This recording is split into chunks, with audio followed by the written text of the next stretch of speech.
Hey up everyone! Indoor bike ride this morning. Reason being is that I just need to get it done today. So today is also day one of a little training camp that I'm doing, which I will tell you more about.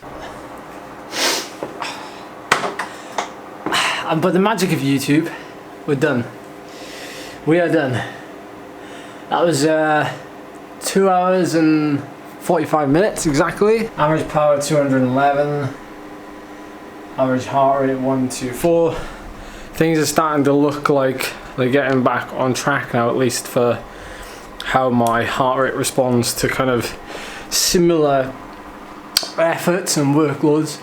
I designed that workout today to try and starve off boredom by kind of creating like natural waves in the power graph using erg mode, but as today is like the first day of this like 12-day training camp, I'm structuring it in a way that I'm going to be doing 3 days on, 1 day off over the course of 12 days, and the idea is just to increase that volume. So today, knowing that I have WTRL Racing League tonight, which is team time trial, which is going to be hard, I just wanted to get some steadier pedaling time in this morning, which will, which kind of means I'm going to be backloading this first 3 day block a little bit, which isn't a bad thing. Just means that I'm going to be sore tomorrow morning after this team time trial tonight. I found my old training diary from 2011, 2012. In fact, I found two of them, both of them from those years. Tomorrow, we are hopefully heading out on the road to do 6 hours. One big loop, so I'm gonna have to take enough food and water with me for the whole ride. Now, I don't know like what you kind of want to see from this training block, or like a training camp as I'm kind of calling it. Like what do you want to know from this? Like, is there anything I can answer? Do you want to kind of replicate it yourself? I know somebody got in contact with me after seeing the title of my Strava ride from earlier today, wanting to do a similar kind of thing, you know, an at-home DIY training camp. Yeah, if you have any questions, you know where to leave them. What are these fish cakes called again?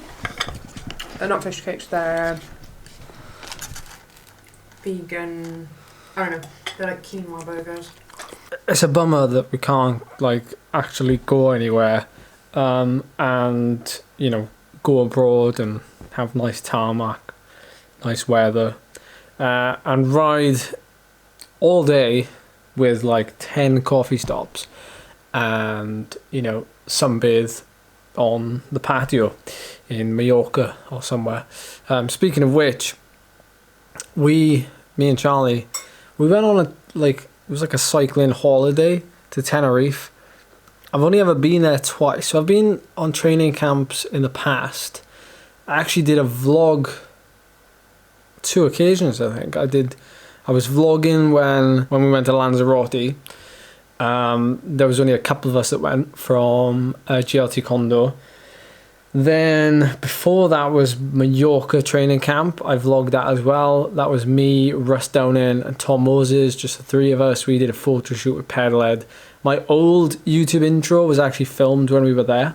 And I don't know if you'd call Australia, like when we went to Australia for our training camps, they were like racing and training camps. So we went there like 3 years in a row. It just got better every year because we were based in Melbourne, we were based in Geelong, but we were mainly based in Bendigo. This is Bendigo city centre. So this is basically like a map, but it's a really good idea because it's a microfiber towel. You could like scrunch it up and take it with you.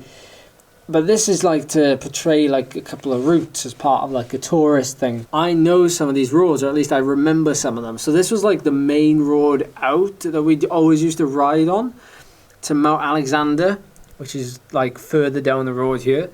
Which would be like a fairly decent climb, like 15-20 minutes or something like that. And the bunch ride that we always used to do, always used to meet at always used to meet at like a roundabout somewhere like here, and we just used to bomb out here. It was a 7 a.m. bunchy, they called it.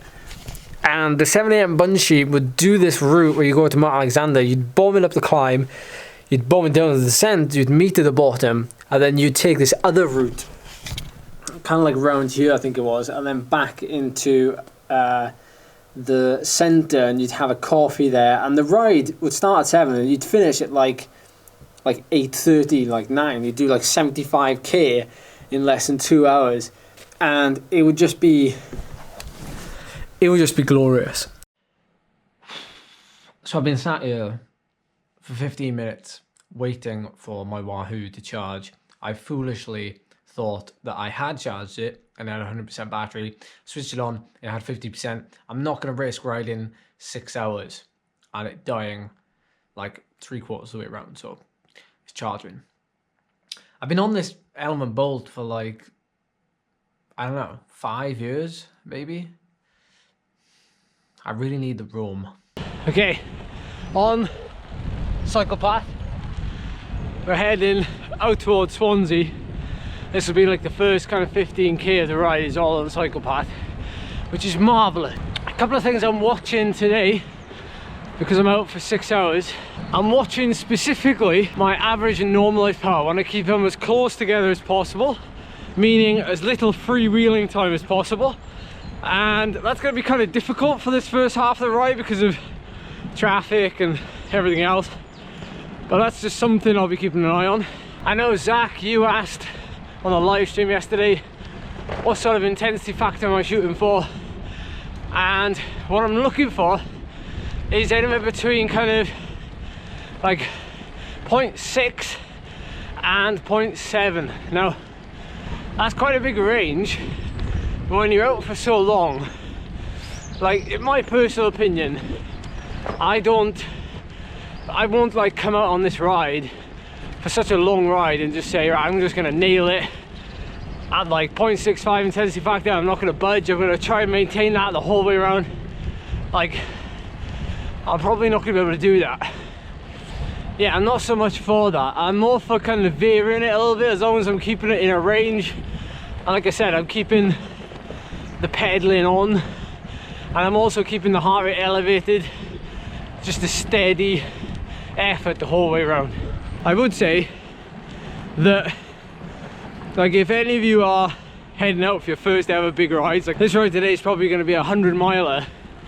If you're ever going out, like, it's far easier to just keep it flat and simple to begin with, and then add climbs as you get fitter, because if you try to maintain, you know, an equal effort throughout the whole ride, it's easier to do on the flat.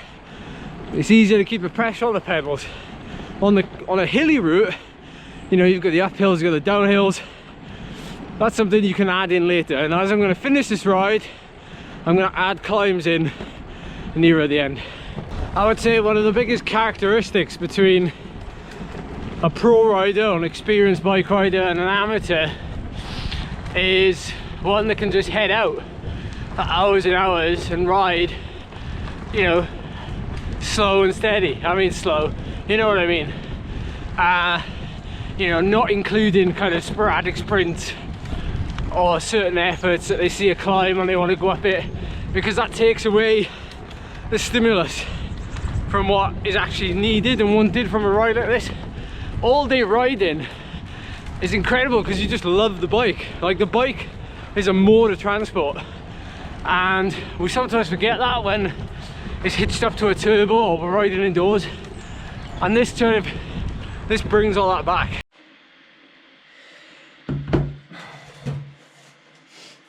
Oh.